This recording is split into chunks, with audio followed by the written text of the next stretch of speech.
Rogers Wilkinson was born in Dunedin in 1879, the seventh and youngest son of Francis Wilkinson, a well-known Dunedin builder. He was educated at Kaikorai School and then had 1 year at Otago Boys High School, during which he won a Chamber of Commerce medal. He then went to work in his brother's law office, later working at firms in Alexandra and Gore. He had a real passion for the military, however, and first served with the Dunedin Highland Rifles as a youth. He went to the war in South Africa with the Otago Southland 4th Contingent as a bugler in 1900, and so distinguished himself, he was put on the staff and was selected to represent New Zealand before King Edward VII in London. Returning to New Zealand, he was commissioned as a lieutenant and went back to South Africa with the 7th Contingent. Post-war, he maintained his military interests as a distinguished territorial officer in Wellington, while also marrying and being the father to 2 children.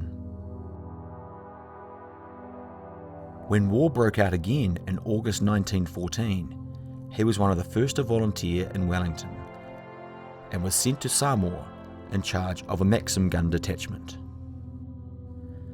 After he was invalided home with an ear infection, he presented a German flag captured in Samoa to his old high school in Dunedin. After recovering, he then went on to Egypt with the 4th Reinforcements and was a quartermaster of the military camp at Zeitoun.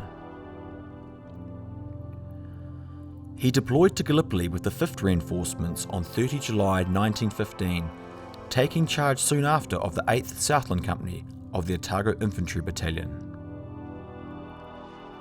They had just been through a disastrous attack on Chunuk Bair at the beginning of August, which had decimated the battalion.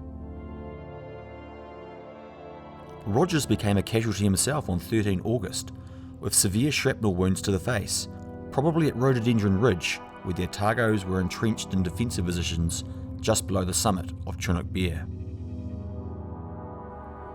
He was evacuated first to Malta and then on to a military hospital in London. But there he died from his wounds after contracting meningitis on 22 September 1915, aged 36. He was the first New Zealand officer to die in England during World War I and was given a formal military funeral at the Wandsworth Cemetery.